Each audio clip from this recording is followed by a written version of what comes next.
Hey Thane, what are you working on today? Well, today we're actually working on something a little bit different. Up until today, every single watch that we've ever made has had a display case back where you can see the movement and everything that's working inside the movement.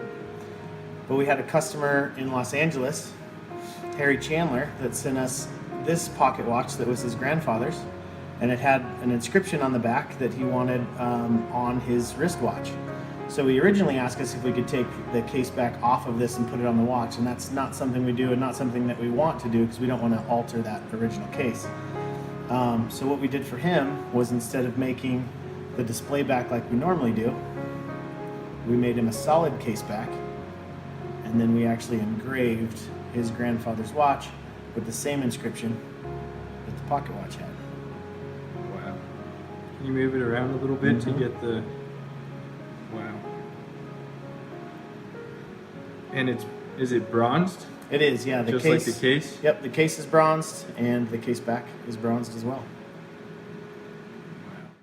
Hey Darren, what are you working on today? Hey, I'm working on the mobile version of the Watch Builder. We're adding a welcome screen to make it a little bit friendlier when people land on the Watch Builder, improving the header navigation, improving dialogue, pop-ups, and the information we're giving about all the possible options. Made quite a few improvements to scrolling in the builder. Yeah, I think that's about it. Hi guys, Tyler here at Vortic Watch Company. Here in the machine shop here. We've got the Super Mini Mill from Haas over here. And then on the other side, we've got the BM2. This is our newest machine. Alright, so the reason we got two machines here is so we can have a production machine and a prototyping and one-off, quote-unquote one-off parts for specific customers, commission projects, things of that nature. And we were just finding we have so much production to do that all of our prototyping and commission projects were kind of taking a back seat. So that's why we got this new BM2 here, and we'll talk about that machine in a second. But we've got a pretty cool project set up here on the mini mill. We had a customer request a solid case back, and I think Thane talked a little bit about the watch he's building with that 12 size solid case back. Here's our setup doing the 16 size solid case backs. We like to run off a few of the parts when a customer asks for one specifically. So we're using these steel wafers that we cut on our bandsaw, and it's stainless steel.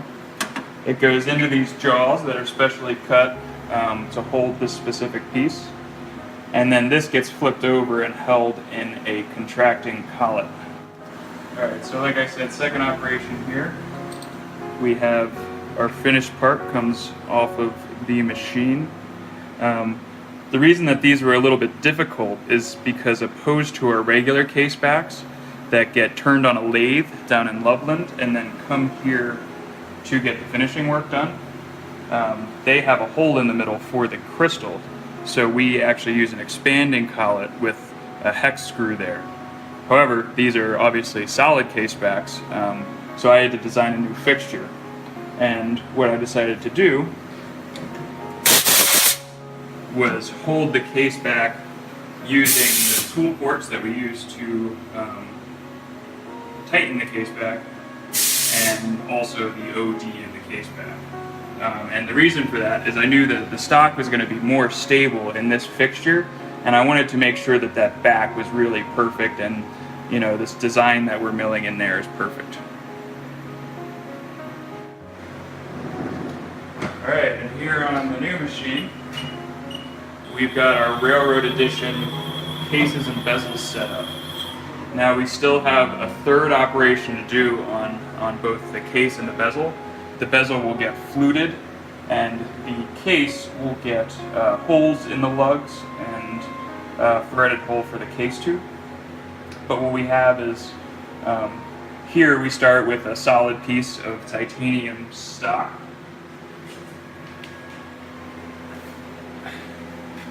So our titanium cases start in a square case like this. And again, I milled some jaws specifically for this size of stock, just to make sure that I'm holding it as well as possible. So we've got first operation on a case here, second operation on the case here.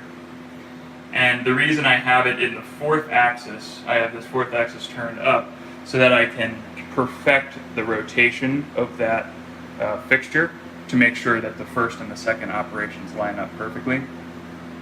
And then likewise, we've got first operation on the bezel and then second operation on the bezel here.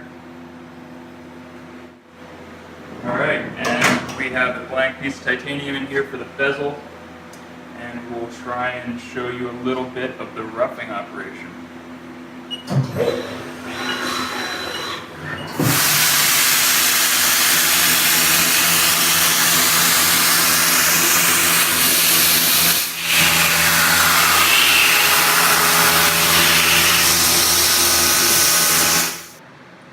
All right, we'll show you quick how we design and make these parts. So you can see I have the part here on my screen, and we can simulate the tool paths and the tool sizes and actually show you the stock that's being removed on the machine. So this is the first operation of the bezel, what we actually have the VM doing, and this will show me with different colors where the machine is going and how much material it's removing. And then here in my hand are the parts that we're actually milling right now in that machine. So we've got the bezel, and this is our cam lock bezel. So that comes off. We've got all these internal features, some dovetail O-ring grooves, and then on the case, we have our room for our shield. That's where the lever's gonna pop out. We have our cams for the cam lock system on the bezel, our crystal, and then the internals of the watch. Hey Mike, what's up? So we're working on basically engraving our logo on these new watch rolls we just got in from Hadley Roma.